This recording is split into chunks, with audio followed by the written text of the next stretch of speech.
Muy buenas noches, amigas y amigos. Mi nombre es Manuel López Sáenz. Hoy es 16 de junio del 2019 y esta es la transmisión número 47 ya del contenido Ciberterritorio Informativo, un espacio por la promoción de una cibercultura para el consumo y producción inteligente de contenido en la red.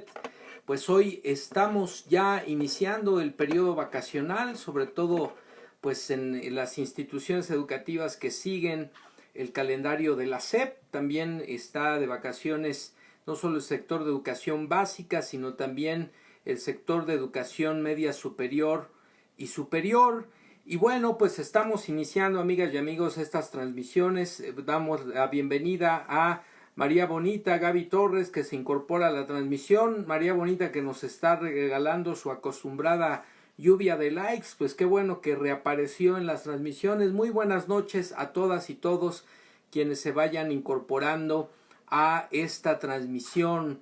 Gracias por el amable favor de su presencia. Gaby Torres, buenas noches. Y bueno, vamos comentando. Decíamos que estamos en la mayoría de las instituciones educativas en periodo vacacional. Espero que estén disfrutando este periodo, aprovechando el tiempo.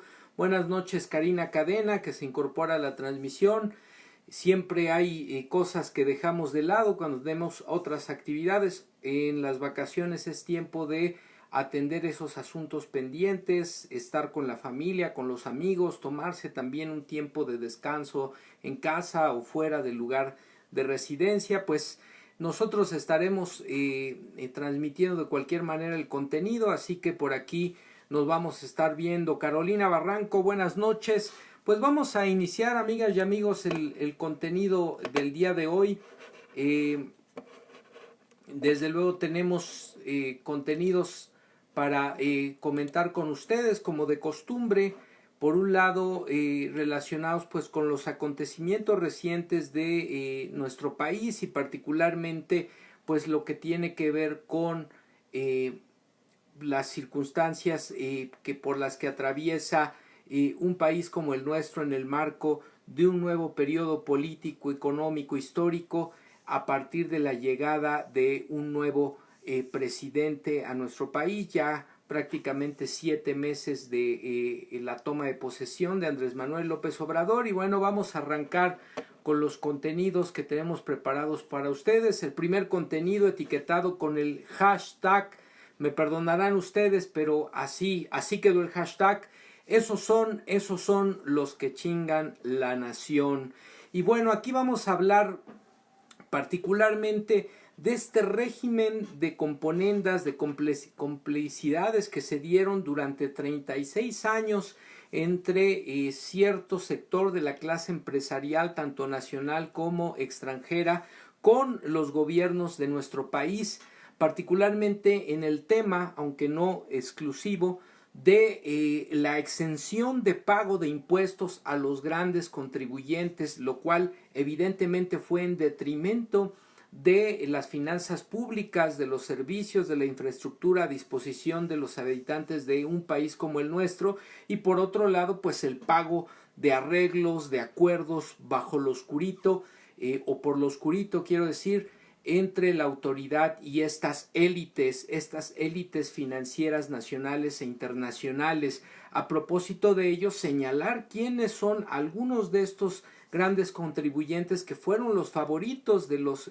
sexenios anteriores, de los presidentes Vicente Fox, Felipe Calderón, Enrique Peña Nieto, y cómo toda esta élite financiera dorada pues fue ahora se siente herida porque sus privilegios han sido arrebatados por el nuevo gobierno, y lo cierto es que muy probablemente esta élite pues esté financiando estas campañas de desprestigio, estas campañas mediáticas de golpeteo sistemático al nuevo gobierno, y por otro lado pues también incluso cooptando, tratando de cooptar, de sobornar a algunos funcionarios incluso dentro del propio gobierno. No me extrañaría absolutamente nada, y vamos a comentar algunas cuestiones al respecto, que estas élites estén detrás de la renuncia, algunos dicen incluso de la infiltración premeditada de alguien como Carlos Ursúa en el gobierno de Andrés Manuel López Obrador, y la renuncia que tuvo lugar la semana pasada. Por ahí se ventiló en algunos medios, el doctor Alfredo Jalife comentó al respecto que la hija de Carlos Ursúa está becada en el ITAM por Juan Pardinas, quien es académico de esa institución y a su vez es director del periódico Reforma, uno de los medios que más ha golpeado al actual gobierno y que además es uno de los evasores fiscales de los sexenios anteriores por excelencia, periódico creado por Carlos Salinas de Gortari y que a la fecha pues se ha convertido en un bastión mediático de golpeteo a el nuevo gobierno. Damos la bienvenida a Carolina Barranco, Vane Rosales, el maestro José Cardosa, que nos saluda. Saludos, buenas noches, maestro. María Fernanda, Ángeles Dávalos y Clara Cruz Fernández. Buenas noches, gracias por regalarnos, como siempre, el amable favor de su presencia. A Tram McLean Erriuga, que se incorpora también a la transmisión. Bueno, el primer contenido ya lo comentamos, el segundo etiquetado con el hashtag Economía 4T va. Este contenido vamos a recuperar algunas notas relacionadas pues con el comportamiento de la economía en materia de importación y exportaciones durante estos primeros meses de el nuevo gobierno, y por otro lado el comportamiento también de nuestra moneda. ¿Qué ha ocurrido como indicadores económicos al respecto? Por un lado, los agoreros de la hecatombe financiera, que siempre están señalando con su bola de cristal que una hecatombe viene, que algo terrible va a pasar, y lo cierto es que lo han hecho durante las campañas presidenciales anteriores para aterrorizar a la población cuando Andrés Manuel fue candidato. Ahora mismo en la última campaña lo hicieron, lo siguen haciendo ahora ya con el presidente en funciones. Lo cierto es que se han quedado con las ganas, esa hecatombe no se ha presentado, ni tendrá por qué presentarse, y aquí vamos a dar algunos indicadores importantes al respecto. Por supuesto estará también la publicación de el INEGI sobre los precios, el índice de precios al consumidor en este mes, que también nos da indicadores de que todo está estable, que la economía está funcionando y que poco a poco habrá ir despegando hacia las proyecciones que los propios funcionarios del actual gobierno han estimado, y también, por qué no decirlo, analistas detrás de las notas que habremos de comentar, analistas financieros que no necesariamente son los que están alineados con las élites financieras nacionales e internacionales, las calificadoras, que por ahí vamos a encontrar que están molestos. Incluso el propio gobierno de los Estados Unidos está molesto porque el gobierno mexicano está trabajando no solo de discurso, sino de hecho en alcanzar paulatinamente la autonomía alimentaria, la autonomía energética, y esa es la razón verdadera por la cual se está golpeando con pronósticos, con malas notas financieras por parte de las calificadoras a nuestro país. El siguiente contenido que vamos a comentar, amigas y amigos, será el etiquetado con el hashtag más medicinas, más médicos, y aquí, como anunciamos en semanas anteriores, la gira que está realizando los fines de semana el presidente de la República por las instituciones de salud, particularmente las del Instituto de Seguro Social, en este programa IMSS Bienestar, pues está dando resultados en materia del conocimiento o de corroborar la información que se tenía ya de las circunstancias de las unidades médicas. Y un aspecto importante que se anuncia en los días recientes es que las licitaciones en términos de medicamentos han dado resultados, porque se reporta un ahorro significativo en la compra de los medicamentos para surtir a las instituciones de salud públicas en nuestro país, y por otro lado la identificación de que hay un déficit de médicos, que esto es algo que no se nos había dicho en las administraciones anteriores, no se nos había dicho que faltaban médicos, por el contrario, hubo recortes en materia de plazas al personal de profesionales de la salud en los hospitales públicos. Y bueno, aquí vamos a comentar algunos aspectos, hashtag más medicinas, más médicos. Finalmente, el cuarto contenido etiquetado con el hashtag transformación educativa. Y en este caso vamos a hacer referencia a lo que se ha anunciado por parte del secretario de Educación Pública, el programa el proyecto de la nueva filosofía educativa, la nueva escuela mexicana que arrancará a partir del próximo ciclo escolar. Hay algunos elementos que comentar sobre cómo se va a ir implementando este nuevo proyecto educativo, y por otro lado también el tema de las normales, de las instituciones formadoras de docentes en el país, su fortalecimiento como un elemento que permita precisamente la consolidación del sistema educativo nacional. Y bueno, por último, como de costumbre, el contenido etiquetado con el hashtag Agenda Me Canso Ganso en torno pues a las actividades, a la agenda presidencial. Damos la bienvenida también al maestro José Luis Contreras. Ángeles Dávalos nos dice: qué difícil poder conectarme, qué caray, no sabemos por qué está pasando esto, ojalá y se regularice pronto. Vaner Retana Vaz, Lauris P. de López, bienvenidas, bienvenidos todos. Arrancamos con los contenidos, amigas y amigos, y decíamos, el primer contenido vamos a conjuntarlo con dos notas.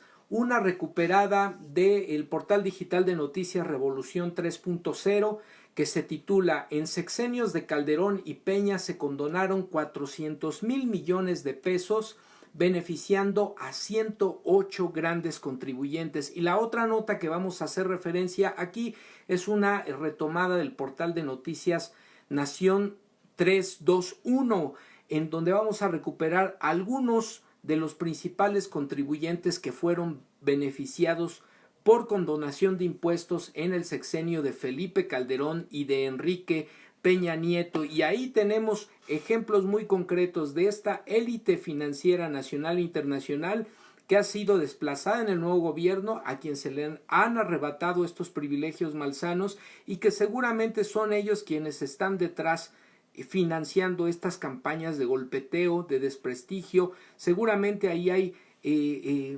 quienes están financiando incluso la cooptación de funcionarios del actual gobierno, como es el caso que comentábamos del exsecretario de Hacienda Carlos Ursúa, que a todas luces renuncia utilizando en su carta un texto ambiguo, impreciso. Reclama por un lado decisiones fundamentadas en datos, pero su renuncia es imprecisa, es ambigua, es retórica, y además recupera la narrativa precisamente de los conservadores de la derecha que se ha estado incentivando en los medios tradicionales de comunicación, el tema de la incertidumbre, de la hecatombe, de las decisiones tomadas a la ligera. Es decir, toda esta narrativa que ha estado alrededor de la televisión, de la prensa tradicional, incluso de los opositores en los partidos políticos, de la oposición al gobierno, los periodistas, los columnistas que se hacen pasar como especialistas y que sistemáticamente utilizan este vocabulario que trata de insertarse en el imaginario de la población para generar alguna situación de pues de miedo, de desconfianza. Lo cierto es que pues no lo han logrado, que el gobierno sigue avanzando, que la popularidad del presidente y la confianza de la mayoría de la población sigue manteniéndose, sigue creciendo, y bueno, esto con base en los resultados propiamente de la actual administración. Hay que decirlo, hay cosas que perfeccionar, hay cosas que mejorar, hay errores que corregir, pero lo cierto es que se está avanzando. Y bueno, vamos inicialmente con esta nota del portal de noticias, decíamos Revolución 3.0, que está firmada por la redacción del portal. Se titula: en sexenios de Calderón y Peña se condonaron 400,000 millones de pesos, beneficiando a 108 grandes contribuyentes. El presidente Andrés Manuel López Obrador dio a conocer que los grandes contribuyentes contaban con privilegios en cuestión de impuestos, por lo que decidió eliminar la condonación de impuestos a este sector. A través de un documento en donde se presentaron las cifras de la condonación de impuestos en los últimos 12 años, donde destaca que, por ejemplo, en el año 2013 el primer año de gobierno de Enrique Peña Nieto se condonaron a grandes empresas 219,000 millones de pesos. Los datos varían a lo largo de los años, pues mientras en 2007 se perdonaron 55,159 millones de pesos, el siguiente año, en 2008, se condonaron 88,122 millones de pesos. Estas dos cifras correspondientes al sexenio de Felipe Calderón Hinojosa. Como ya se mencionó, en 2013 destaca por la alta cantidad de impuestos condonada, mientras que en 2018 se perdonaron 9,317 millones de pesos. De esta forma, en los sexenios de Calderón y de Peña Nieto, fueron 400,000 millones de pesos condonados. El 46%, es decir, 187,902 millones de pesos, tuvieron 153,422 beneficiarios, mientras que el otro 54% de los impuestos condonados, los cuales corresponden a 213,000 millones de pesos, contemplan solo 108 beneficiarios del sector privado. Y es ahí donde se empieza a cerrar la pinza, amigas y amigos. Es escandaloso que se hayan condonado esta cantidad de impuestos en un país con tantas necesidades, y además que se le hayan condonado a los más ricos, a los más poderosos, a los que se han valido de las condiciones que les ofrece este maravilloso país para generar su riqueza. Y esta riqueza pues no ha tenido una devolución en materia de cumplimiento de sus responsabilidades fiscales, en materia de generación de empleos bien remunerados, en materia de generación de empleos estables que permitan el desarrollo de sus trabajadores y de sus familias, y en conjunto de toda la población. Esta exención grosera y criminal de impuestos por parte de estos dos presidentes, Peña Nieto y Felipe Calderón, pues han significado recortes presupuestales en las pasadas administraciones al tema de salud, de educación, de infraestructura, de servicios, de mejoramiento de las condiciones de vida en su conjunto de toda la población. Eso es lo que ha significado este régimen de privilegios fiscales, y esto es con lo que ya se ha roto de tajo. Esto es lo que ya no se está tolerando, y esto es lo que precisamente tiene muy molesta a esta élite favorecida por los gobiernos anteriores, que evidentemente pues no se va a quedar con las manos cruzadas, no se van a quedar tan tranquilitos. Es muy claro que esa élite está detrás también de las lluvias de amparos en contra de los principales proyectos del nuevo gobierno, como el caso del aeropuerto, del Tren Maya, o por otro lado también esta lluvia de amparos para que el Poder Judicial y los altos funcionarios sigan con sus prebendas, sigan teniendo jugosos salarios, para que a su vez pues esto se devuelva en favores a esta élite empresarial nacional e internacional a través del ejercicio faccioso del poder público. Esto es lo que se ha acabado, esto es contra lo que se está luchando, contra estos grandes intereses, y por eso los coletazos, por eso las embestidas de estos pues traficantes de influencia, de estos delincuentes de cuello blanco. Vamos a ver algunos de los ejemplos de quiénes se tratan, para que nos demos una idea precisamente del poder que tienen estos corporativos y por qué se están comportando los medios tradicionales, la oposición política y pues algún sector de la población también manipulado precisamente por los medios masivos de comunicación, de la manera en que lo hacen, de una manera beligerante, de una manera violenta y de una manera totalmente irracional. Por supuesto, la crítica, los contrapesos, el equilibrio de poderes es importante, pero la manera en la que se está comportando esta oposición de quinta es verdaderamente vergonzoso, sin agenda, descalificaciones sin ton ni son, y eso es lo que estamos viendo. ¿Quiénes son estos grandes intereses económicos que están detrás de buena parte de la oposición al actual gobierno? En el sector automotriz los privilegiados fiscales de Felipe Calderón Hinojosa y Enrique Peña Nieto fueron nada más y nada menos que dos de las automotrices más poderosas del mundo, General Motors y Volkswagen. En el sector de los alimentos, Grupo Cargill, Grupo Gruma, Grupo Herdes y Jumex fueron de los principales privilegiados en exención de impuestos en los dos sexenios anteriores.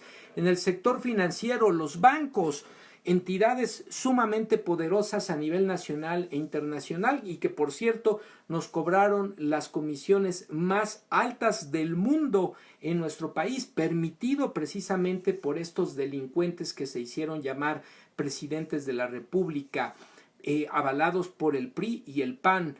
American Express, Banamex, Banorte, Banco Azteca, Bancomer, Electra, GNP, HSBC, Inbursa, Grupo Interacciones, Santander, Scotiabank, Servicios Financieros de Soriana fueron algunos de los grandes privilegiados en exención, no pago de impuestos y por supuesto que generaron grandísimas ganancias. En el sector de las farmacéuticas, otro sector que ha estado chantajeando y golpeando ahora que se está buscando sanear la compra de medicamentos sin sobreprecio como ocurría en los sexenios anteriores.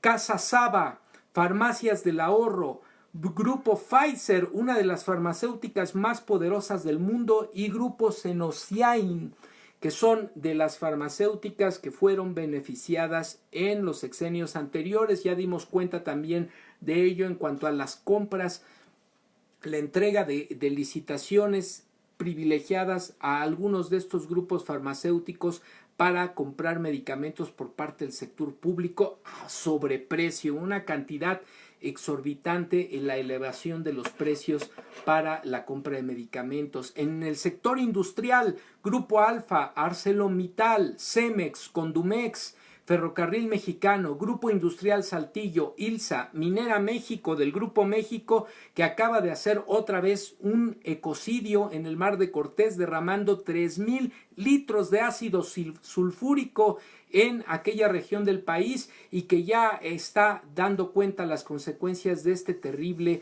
ecocidio. Cientos de especies marinas están apareciendo en las costas mexicanas muertas y además imaginen ustedes una muerte terrible, dolorosa, porque estuvieron nadando, estuvieron bebiendo ácido sulfúrico en donde normalmente tienen su hábitat natural estas especies, pobres animales. Pues Grupo México, Minera México, Grupo Peñoles, Ternium, otros de los grandes privilegiados de Peña Nieto y Calderón por exención de impuestos.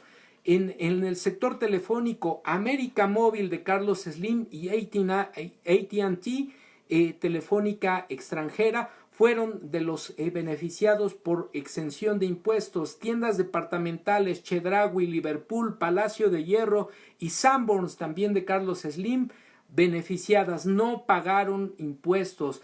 Televisoras, Cablevisión, Novavisión, Sky, Televisa y TV Azteca tampoco pagaron impuestos. Recientemente, esta semana, se supo de que finalmente el actual secretario de Hacienda, Arturo Herrera, dio luz verde a la auditoría en contra de Televisa, situación que Carlos Ursúa nunca permitió, le tembló la mano para ir sobre ese poder fáctico que es Televisa.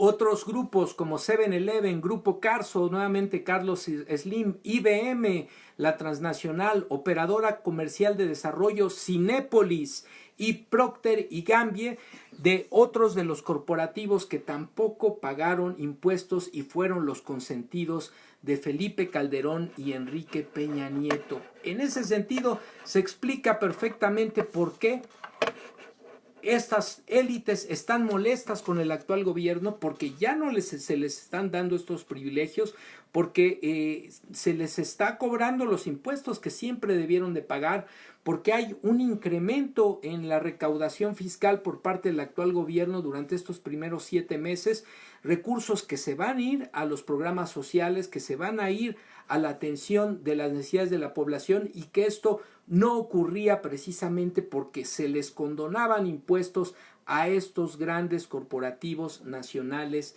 y extranjeros. Pues ahí lo tienen, amigas y amigos, el primer contenido. Comentamos Hashtag, esos son los que chingan la nación y ya no más, amigas y amigos, porque ahora sí se les están cobrando los impuestos y por eso están muy molestos. El siguiente contenido vamos a comentar con ustedes es el etiquetado con el hashtag economía 4T va, y aquí vamos a recuperar dos notas del periódico El Economista en su portal digital. La primera nota tiene que ver con artículo publicado por Ana Karen García, publicado el 10 de julio en el portal digital del periódico El Economista, este periódico internacional, titulado Balanza comercial liga 4 meses con superávit.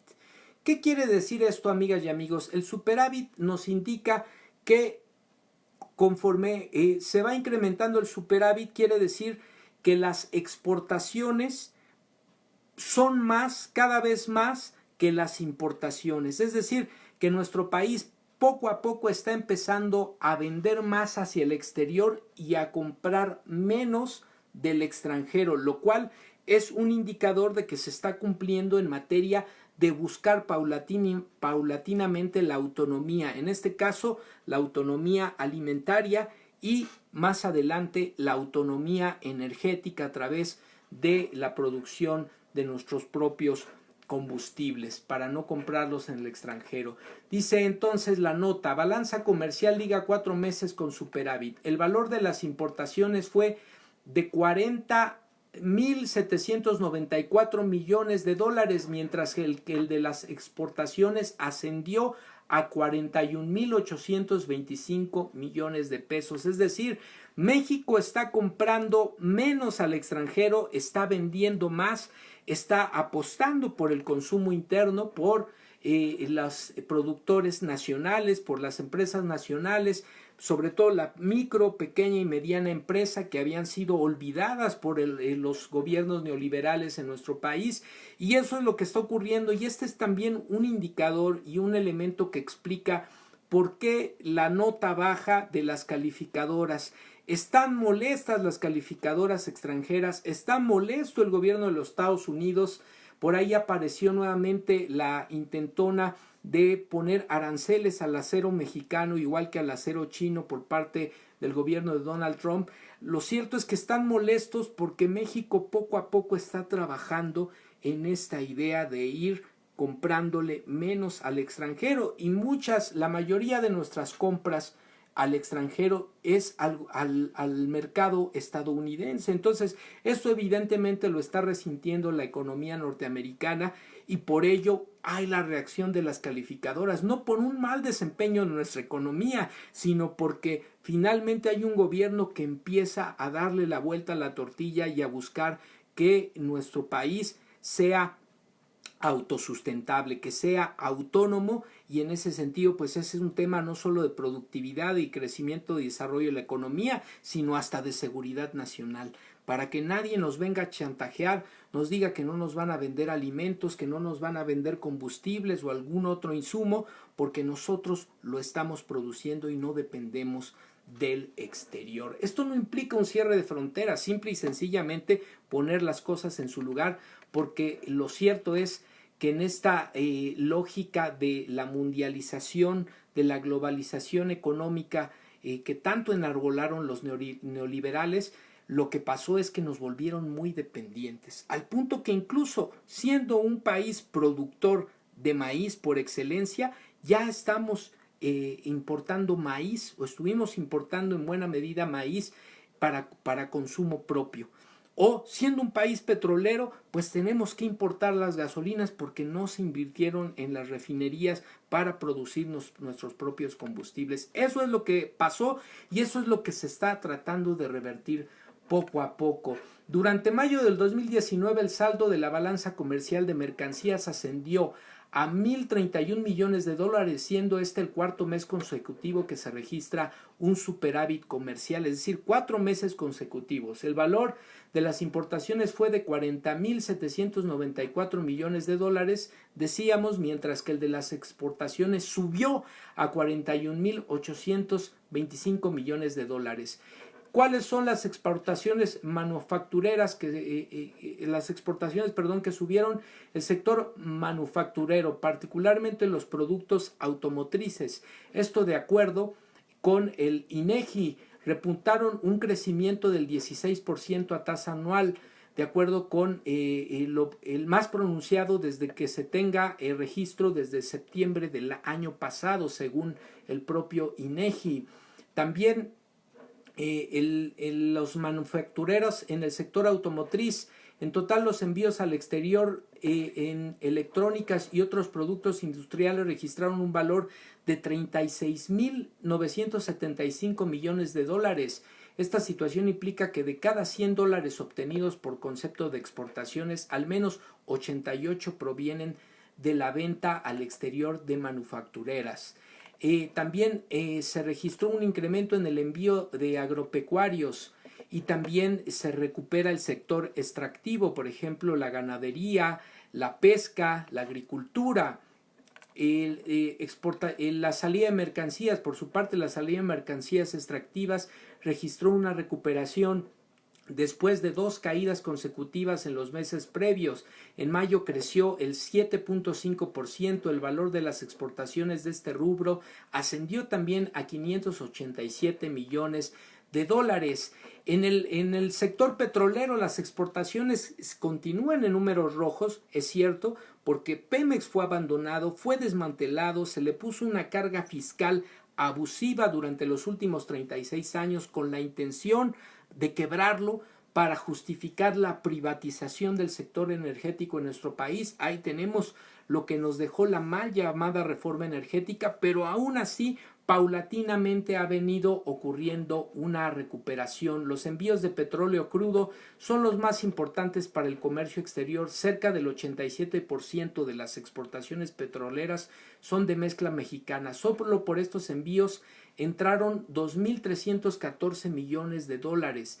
El resto provino de otros productos petroleros. Entonces, ahí lo tienen, amigos. Por un lado, el incremento de las exportaciones, la reducción de importaciones, el incremento del consumo interno es una característica del desarrollo de la política económica en estos primeros 7 meses de gobierno. Pero por otro lado también identificamos que en el caso del comportamiento de la divisa mexicana, del peso mexicano, se sigue fortaleciendo, incluso con todo lo que se dijo la semana pasada a partir de la renuncia de Carlos Ursúa.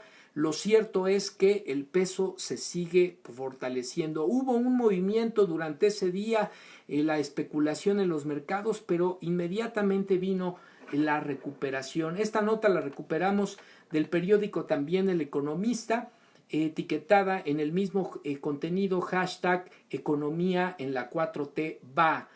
Se titula Peso opera la alza por tercera sesión al hilo, perfila semana de ganancias. Esta nota la firma José Antonio Rivera del periódico El Economista. Decíamos, el peso mexicano opera con ganancias por tercera sesión al hilo. El tipo de cambio se ubica en el nivel de 19 pesos por dólar. La moneda local perfila cerrar una semana positiva pese a la sorpresiva renuncia del exsecretario de Hacienda Carlos Ursúa, que movió la paridad en favor del dólar a media semana.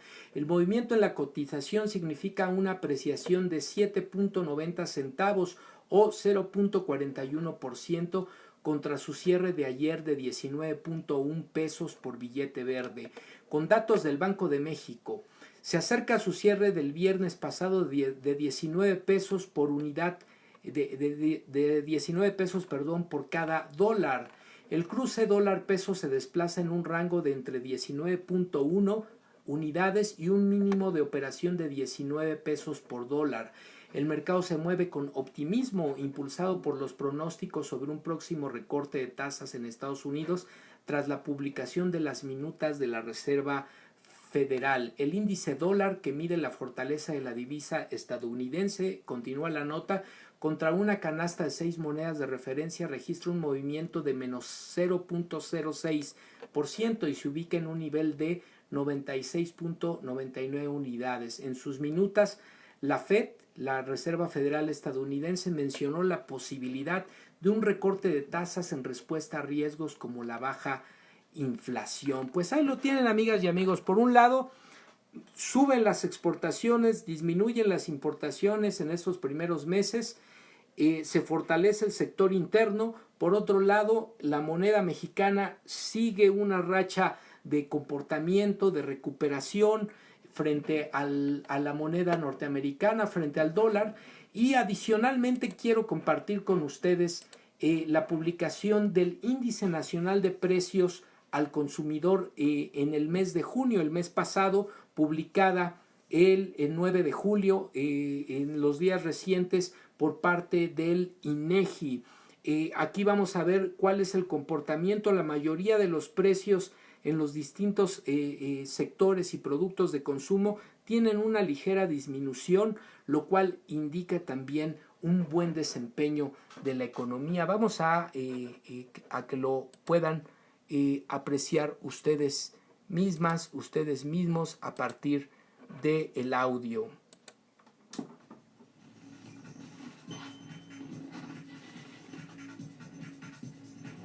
En junio de 2019, el Índice Nacional de Precios al Consumidor registró un incremento de 0.06%. En su comparación anual, la inflación fue de 3.95%, mientras que en el mismo mes de un año antes fue de 4.65%. El índice de precios subyacente presentó un aumento mensual de 0.30% y una variación porcentual anual de 3.85%. A su interior, los precios de las mercancías incrementaron 0.23% y los de servicios 0.38%. El índice de precios no subyacente retrocedió 0.68%, obteniendo así una tasa anual de 4.19%.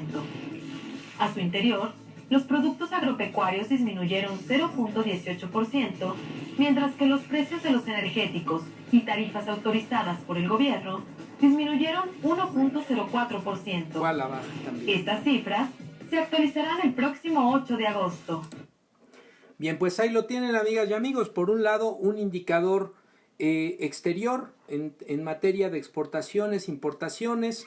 Por otro lado, el comportamiento de nuestra moneda. Y por otro lado, la reducción del Índice Nacional de Precios al Consumidor en materia de productos de consumo, de servicios. Se observa una baja ligera, que es un indicador también del buen desempeño de la economía durante estos primeros 7 meses de gobierno. Hay muchas cosas por hacer, hay muchas cosas por mejorar, por supuesto, pero recuerden que se está en un proceso de transformación que solo lleva 7 meses contra 36 años de desmantelamiento, de saqueo de nuestro querido pero lastimado país por los gobiernos neoliberales. No se trata de estar volteando al pasado y echarle la culpa a las administraciones anteriores. De lo que se trata es de la memoria histórica, porque muchas veces se olvida qué fue lo que pasó, cómo fue que llegamos a esta hecatombe, a esta situación crítica en la que nos encontramos, y se quiere endosar la factura a los que recién están llegando a trabajar por la reconstrucción del país. Hay que tener memoria histórica para tener también los problemas y el análisis de los mismos en su justa dimensión y en su justa perspectiva. Pues bueno, amigas y amigos, continuamos con el tercer contenido de esta transmisión. En este caso, pues nos referimos al contenido etiquetado con el hashtag Más Medicinas, Más Médicos. Esta nota la recuperamos del portal de Noticias Digital. Sin embargo, publicada el día 15 de julio, el día de ayer, y está firmada por la redacción del portal. La nota se titula: Con subastas públicas, el gobierno de México consigue reducción del 68% en costo de medicamentos. Repito, a partir de una estrategia inédita por parte del gobierno actual en materia de subastas públicas para la compra de medicamentos en el sector público de salud, el gobierno mexicano consigue reducir el 68% en costo de medicamentos. Este proceso realizado, decíamos, por primera vez por el gobierno federal, se llevó a cabo a través de una plataforma digital en la que participaron 32 potenciales proveedores. El gobierno de México informó este lunes que mediante un proceso de subastas públicas logró reducir en 68% el precio ofrecido por los distribuidores de medicamentos a la administración pública y en 43% en el precio de material de curación. Cada subasta empezó con un precio de salida derivado de cotizaciones solicitadas previamente y cada uno de los distribuidores inscritos en el proceso pudo pujar a la baja y ofertar el mejor precio. Informaron en un comunicado conjunto las Secretarías de Hacienda y la Secretaría de Salud. Este proceso, realizado por primera vez por un gobierno en nuestro país, se llevó a cabo a través de una plataforma digital en la que participaron, decíamos, 32 potenciales compradores. El proceso competitivo consistió en 14 subastas, 2 por cada una de las 7 regiones en las que se dividió al país. Estas pujas tenían una duración de 30 minutos y, si en los últimos 2 minutos algunos distribuidores realizaban una puja más a la baja, se añadían 2 minutos más a la subasta. El Ejecutivo expresó que la subasta estuvo abierta a todos los proveedores que quisieran participar, incluso aquí para que vean esta situación, incluidas las compañías Grupo Fármacos Especializados y Farmacéuticos Maipo, los cuales lograron su participación gracias a una resolución judicial.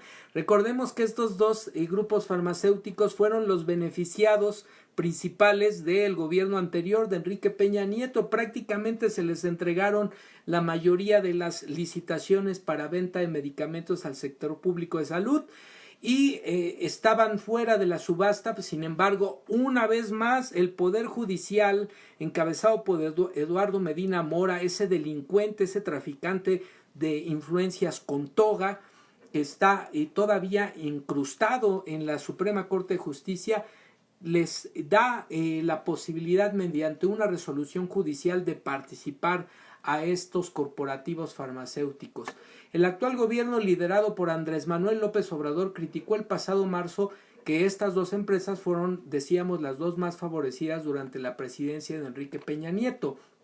Así, el plan de austeridad y de lucha contra la corrupción impulsado por López Obrador ha generado esta posibilidad de una compra más barata de los recursos, de los insumos, tanto en términos de medicamentos como en material de curación para surtir a las clínicas, a los hospitales del IMSS, del ISSSTE, del sector de salud pública en nuestro país. Pues ahí lo tienen, amigas y amigos, que se estuvo tocando esta nota en los medios tradicionales durante las últimas semanas. Se hablaba de desabasto, se hablaba de una serie de situaciones relacionadas con un mal manejo del recurso en este sector por parte del gobierno. Pues lo cierto es que se implementó esta estrategia inédita y ya ha dado extraordinarios resultados. Esto significa compra a menor precio, los mismos medicamentos o incluso medicamentos de mejor calidad, y por otro lado un ahorro que podrá utilizarse para otras necesidades dentro del sector público de salud o de otros sectores que atienden necesidades fundamentales de la población. En ese mismo sentido y dentro de este mismo contenido, amigas y amigos, pues tenemos el tema que tocó precisamente en su gira el presidente de la República por las unidades médicas del IMSS, particularmente en el sureste del país, el tema del déficit de profesionales de la educación. Un ahorro como el que se está dando en materia de compra de medicamentos, no para pichicatear los medicamentos al sector salud, sino para comprarlos al precio real y en ese sentido contar más recursos. Este ahorro puede significar, por ejemplo, que se abran más plazas para contratar médicos mexicanos, que no extranjeros, porque también se estuvo diciendo en la prensa que de plano cada vez están peores, cada vez parecen más señoras de lavadero, dicho con todo respeto.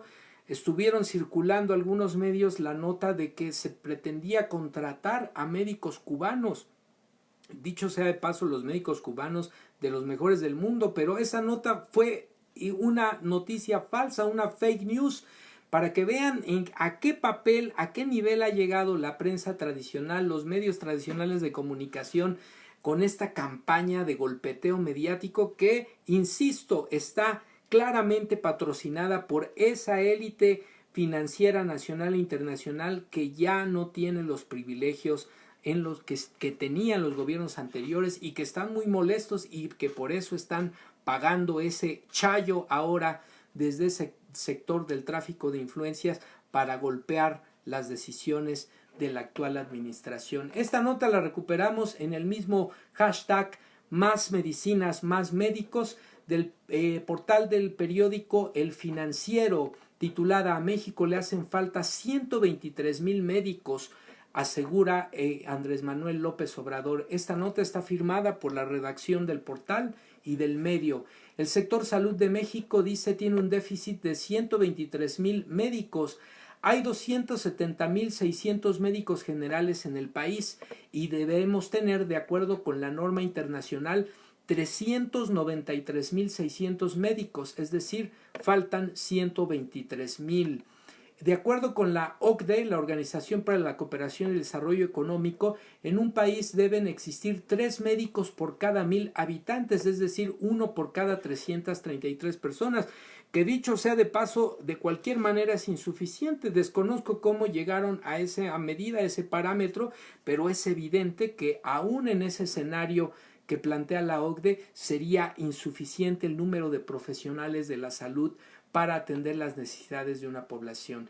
De acuerdo con el último censo de población realizado por el INEGI, el número de habitantes en México es de 119,530,753 habitantes. Se estima que ya estamos llegando, porque ese dato es del sexenio del censo del 2010. Ya el próximo año viene el censo de 2020. Ahorita estamos llegando casi a los 130 millones de habitantes.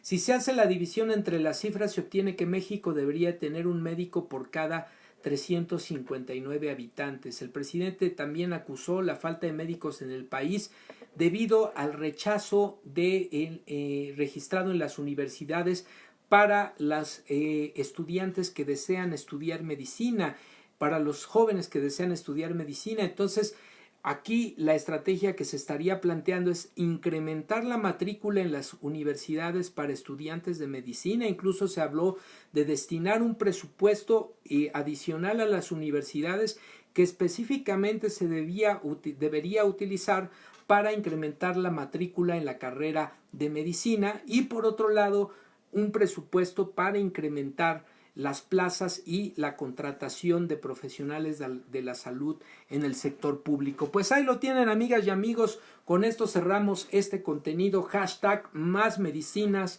Más Médicos para el sector salud. Y bueno, finalmente llegamos al último de los contenidos, amigas y amigos, etiquetado con el hashtag Transformación Educativa. Esta nota la recuperamos del portal de noticias del periódico La Jornada. Está publicada el día de ayer, 15 de julio, y está firmada por el periodista José Antonio Román. Se titula "Transmitirá SEP nueva filosofía educativa antes del nuevo ciclo".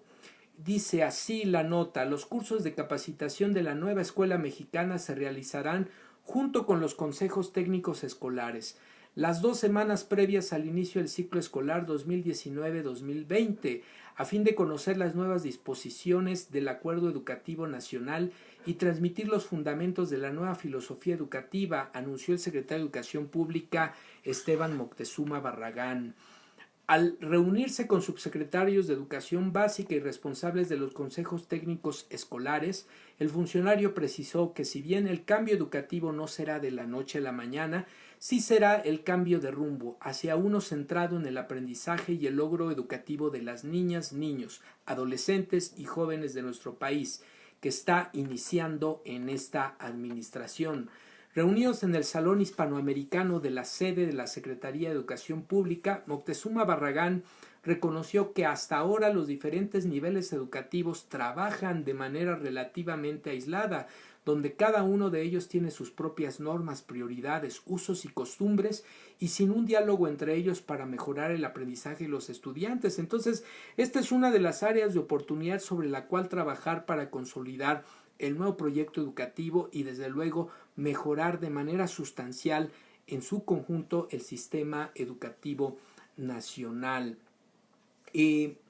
Dijo que en la reforma educativa y las leyes secundarias que se preparan en el Congreso, con las aportaciones de maestros, especialistas y sociedades en su conjunto, se tendrá por primera vez en nuestra educación, desde la educación inicial hasta la superior, un solo sistema integrado. Ya se ha comentado que parte de este nuevo proyecto implica la gratuidad de la educación desde el nivel preescolar, desde el nivel de educación inicial hasta la educación superior. Pero no solo eso, sino lo que se está planteando es una integración real en términos curriculares, en términos de formación, desde un solo proyecto, desde el preescolar hasta la universidad. Y bueno, en ello se está trabajando las consultas en el Congreso, a la sociedad, a distintos sectores de la sociedad, las consultas, el Congreso de fortalecimiento de las escuelas normales que se está llevando y que ya ocurrió en las instituciones formadoras de docentes, pues dan cuenta precisamente de la intención de articular este nuevo proyecto educativo en todos los niveles. Respecto a la reciente reforma constitucional del artículo 3, el titular de la SEP destacó la extensión de la obligatoriedad de la educación pública en todos sus niveles. Decíamos, la revalorización del magisterio, que este es un elemento muy importante. Recientemente en los exámenes profesionales que concluyeron la semana pasada en la Nacional de Educadoras, tuve una experiencia muy interesante. Ahorita cierro la nota con esto. La corresponsabilidad de las autoridades federales y locales para establecer políticas que fomenten la inclusión, permanencia y continuidad en el sistema y el reconocimiento de las maestras y maestros como agentes fundamentales del proceso educativo y la transformación social. La sociedad, añadió, ha cambiado la percepción que tenía de sus maestras y maestros y ya empieza a subir en el ánimo de la población. Queremos apostar a la formación continua y que la evaluación sea para capacitar mejor y para tener mejores maestras y maestros. Queremos apostar a la formación y fortalecer a las normales, que son precisamente donde germina la semilla del magisterio. Dijo que la formación de generaciones de mexicanos incorruptibles, orgullosos de su país, productivos, alegres y solidarios, no es una utopía, sino una meta clara y fuerte del proyecto educativo nacional. Esto como pilares axiológicos, como pilares morales y también curriculares de lo que se apuesta, debe de ser, debe integrar, debe contemplar el nuevo proyecto educativo. Y en materia de revalorización del magisterio, este aspecto tan importante y tan descuidado en las administraciones anteriores, con un linchamiento político, gubernamental, mediático, que se tradujo también a ciertos sectores de la sociedad, hacia el profesional de la educación, y que ahora se busca fortalecer, que ahora se busca poner al maestro como pilar fundamental de la transformación y de este nuevo proyecto educativo. Les decía yo una experiencia, y con esto cierro este último contenido, que tuve recientemente en los exámenes profesionales.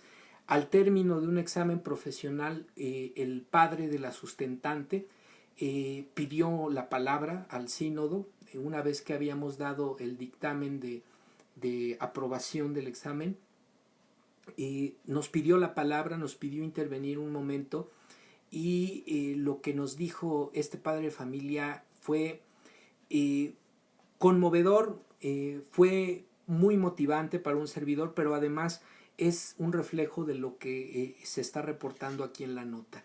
Este padre de familia nos agradeció a los maestros que formamos a su hija, nos dijo que era consciente de todas las problemáticas que enfrentamos como profesionales de la educación, los obstáculos que enfrentamos para llevar a cabo nuestra tarea educativa, de las limitaciones, y también pues de toda esta escarnio que ocurrió en las administraciones de los presidentes anteriores, de Vicente Fox, de Felipe Calderón, de Enrique Peña Nieto, este escarnio terrible, este golpeteo público, mediático, político y hasta judicial al profesional de la educación por no estar de acuerdo con la política educativa de las anteriores administraciones.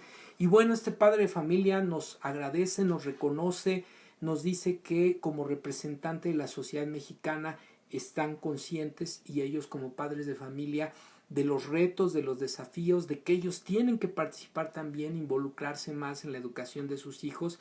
Y bueno, fue un momento muy, muy interesante. Pocas veces se ve esto en educación superior. Agradezco esto al padre de la estudiante, ahora ya maestra egresada de nuestra institución, de la Escuela Nacional para Maestras de Jardines de Niños, pues la expresión que tuvo, porque además es reflejo fiel de lo que estamos comentando acá en la nota. Vaya pues el agradecimiento, el saludo al papá de, vamos a decirlo, al papá de Samantha, que fue la estudiante que presentó su examen, ya hoy colega, egresada de nuestra institución. Su papá nos regaló palabras muy emotivas que reflejan la transformación de la percepción en la sociedad mexicana de la figura del maestro, que es paulatina, que se va a ir dando poco a poco y que es parte del proyecto educativo nuevo en esta actual administración, la revalorización del magisterio. Vamos pues juntos por la educación y por el país que queremos para nosotros y para los que vienen detrás. La transformación, el cambio lo hacemos todos y es responsabilidad de todos. Bueno, pues amigas y amigos, con esto estamos cerrando la transmisión del día de hoy. Por supuesto vamos a revisar el contenido etiquetado con el hashtag Agenda Me Canso Ganso. La agenda presidencial, el día 10 de julio en la conferencia de prensa se decía: nuestro compromiso irrevocable es cambiar la política económica impuesta en los últimos 36 años, la política económica neoliberal. Y bueno, esto en alusión pues a quienes no entendieron o no están entendiendo el proyecto de gobierno, el proyecto político, el proyecto económico por el cual votamos más de 30 millones de mexicanos. No se trata solo de un presidente o de un gabinete, se trata de un proyecto de nación, de país, por el cual votamos la mayoría de los mexicanos, hartos, cansados, hasta el gorro del despojo, del saqueo, de la corrupción, de las componendas de los gobiernos anteriores, de los gobiernos neoliberales. Dijimos todos juntos basta, y por eso estamos comprometidos tanto sociedad como gobierno con este cambio de rumbo, con este cambio de proyecto de país, de nación. Quienes no lo entendieron se están yendo, quienes no lo entiendan habrán de irse, porque este cambio ya nadie lo para. Están los que deben de estar, y los que no entiendan o los que no quieran entender o se dejen cooptar por los opositores, pues ya darán cuenta de su lugar en la historia y de qué lado quisieron estar. El 10 de julio también se anunció la reunión con un grupo de empresarios de Nuevo León, encabezados por Adrián Sada Cueva, presidente de la Canaintra. El encuentro fue cordial y se acordó trabajar juntos por el bien de ese laborioso pueblo que es Nuevo León, y en el estado de Nuevo León y del país en su conjunto. El 11 de julio en la conferencia de prensa se decía: vamos bien y de buenas contra todos los pronósticos de los agoreros y de quienes apuestan a que al país le vaya mal, pues las cosas van caminando muy a pesar, sin y a pesar de la oposición de quinta. El 12 de julio la conferencia de prensa desde Tepic, Nayarit. El 12 de julio también, el 13 de julio, intensa jornada en Nayarit y Jalisco, reunión con el Gabinete de Seguridad, conferencia de prensa y supervisión del Hospital IMSS Bienestar en Tepic. ¡Está temblando, nena!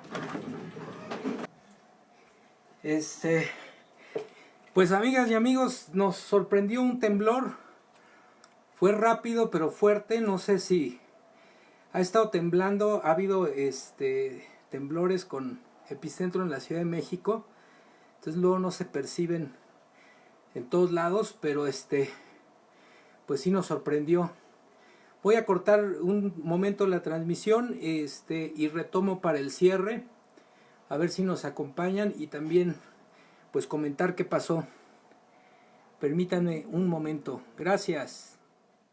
Ya estamos de regreso, amigas y amigos, para nada más para cerrar la transmisión. Voy a hacer una edición del video, entonces ya quedaría uno solo y como siempre pues pueden verlo completo en YouTube.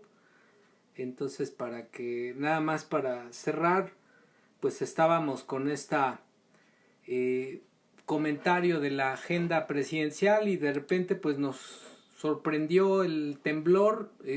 Entiendo que es un movimiento sísmico que no se percibe en todos lados. En los últimos días ha estado temblando con epicentro en la alcaldía Miguel Hidalgo y en el caso de Álvaro Obregón, que es donde vivo. Y pues la verdad se sintió, he percibido los anteriores en estos días y son rápidos, fuertes, pero particularmente sí se sintió un poco más, porque aunque los anteriores habían sido de 2, pero con epicentro aquí, entonces se percibe, y fue de 4, entonces sí fue rápido pero muy fuerte. Se sintió un jalón hacia abajo y luego se movió un poco a los lados, entonces pues sí, todos los vecinos salieron y bueno, pues ya estamos. Incluso antes de iniciar otra vez la transmisión se sintió un movimiento leve, pues no sé a qué se deba. Al parecer lo que yo he leído es que los reacomodos naturales de la ciudad, nos dice Stitam que sí, en Miguel Hidalgo también se sintió fuerte, ¿sí? Por el hundimiento y también pues cuestiones de, por ejemplo, están dinamitando aquí cerca, no sé por qué razón. Entonces todas esas cuestiones, espero que no sea algo más serio, pero es lo que está generando estos movimientos. Anteriormente había habido movimientos con epicentro en Tlalpan, en Coyoacán. Ahora nos ha tocado en los días recientes acá en Álvaro Obregón y pues sí estuvo fuerte. Por fortuna pues no nada más fue el exabrupto y por ahí algunas cosas que se llegaron a salir de su lugar, pero todo bien al parecer. Esperemos que también en otros lugares pues estén bien, estén tranquilos, tranquilas y no haya pasado a mayores la situación. Vivimos en una zona sísmica, entonces pues lo que hay que procurar es una cultura de la prevención, una cultura que nos permita reaccionar ante estos fenómenos naturales y que eventualmente pues también nos dé la posibilidad de salvaguardarnos y salvaguardar a quienes están a nuestro alrededor. Bueno, pues vamos cerrando ya, nos quedábamos, les decía yo que voy a editar el video para que quede en uno solo. Entonces cerramos aquí el 13 de julio, estábamos revisando la agenda Me Canso Ganso. A principios de este año, dice el presidente, de los 13.711 aspirantes a ingresar a la Facultad de Medicina de la UNAM, solo fueron aceptados 211, es decir, el 2%. Esa fue la política de 36 años del periodo neoliberal. Por eso nos faltan cerca de 200,000 médicos en el país. Es uno de los desafíos. Esto no se había comentado abiertamente.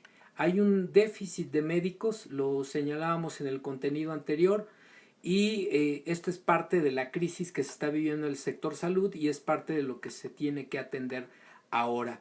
El 14 de julio se decía en visita al IMSS Bienestar en Michoacán, lo celebró el presidente en el municipio de La Sierra con una, dice, suculenta birria, y ahí aparece en un local pues muy sencillo de Michoacán, en donde pasó a comer en el transcurso de su gira.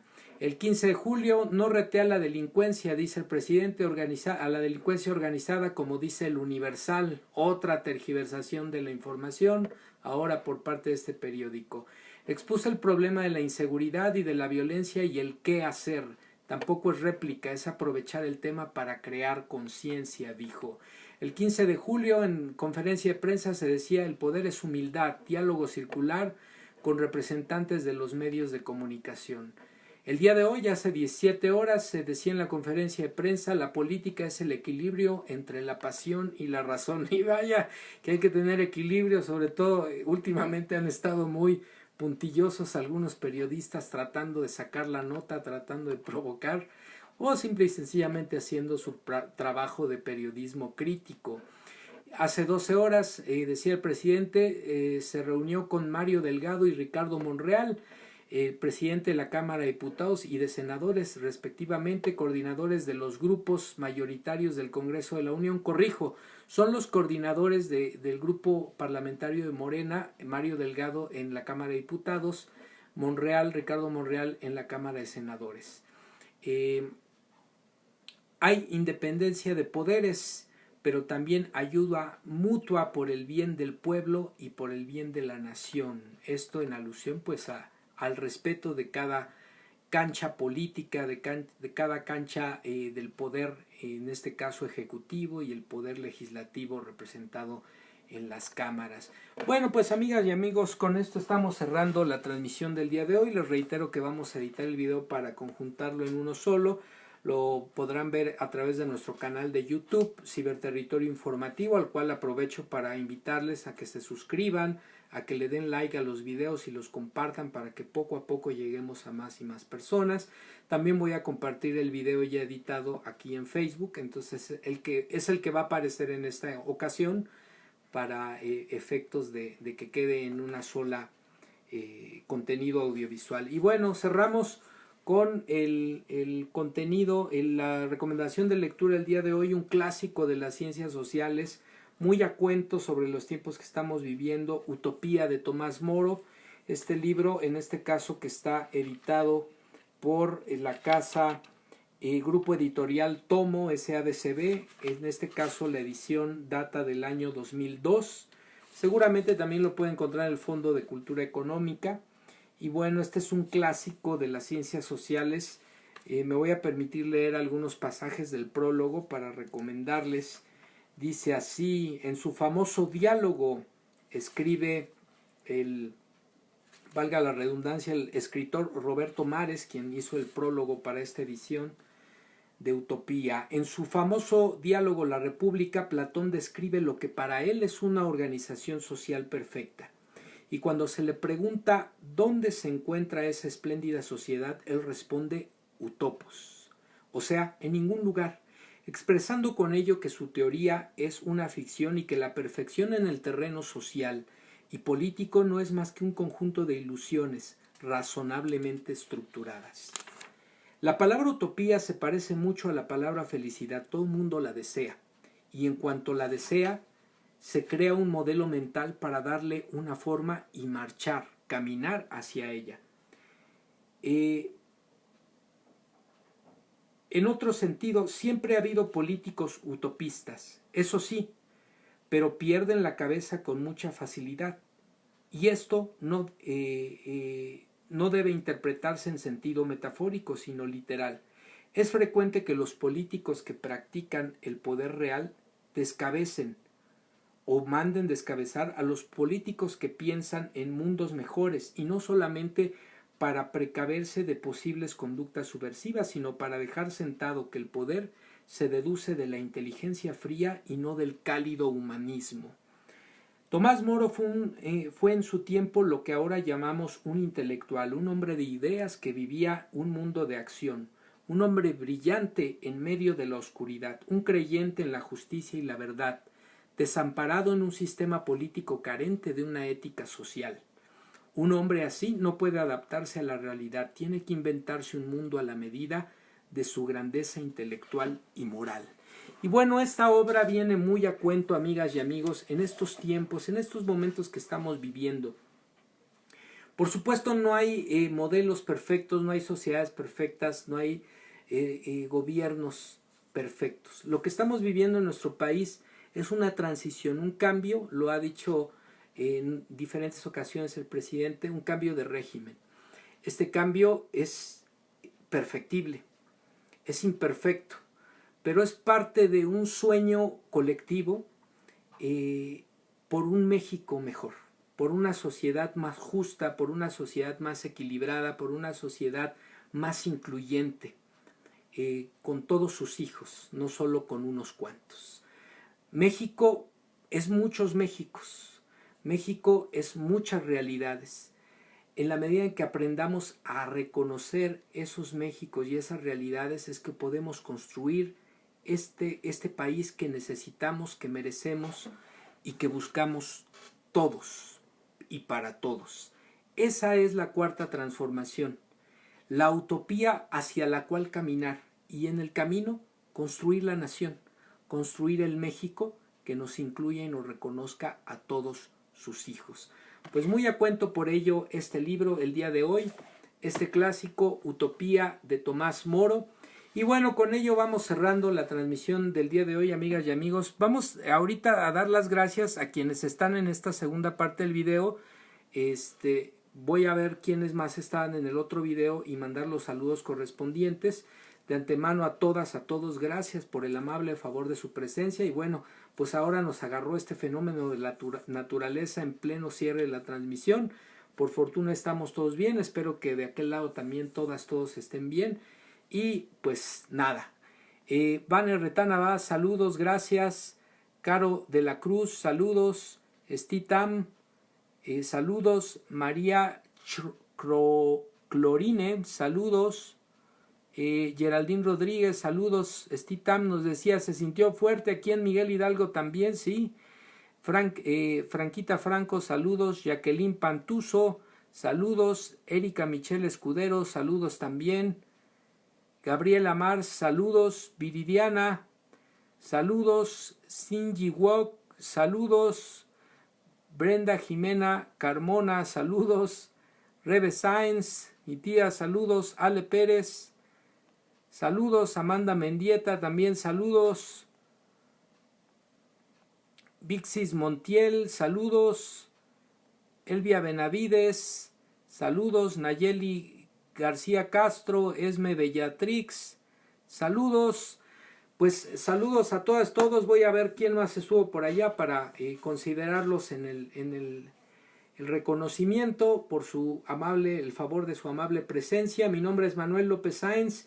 Hoy 16 de junio, esto fue la transmisión número 47 del contenido Ciberterritorio Informativo, un espacio por la promoción de una cibercultura para el consumo y producción inteligente de contenido en la red, en este caso contenido informativo para ponerlo a su disposición y que ustedes tomen su propia postura. Muy buenas noches, gracias y hasta la próxima.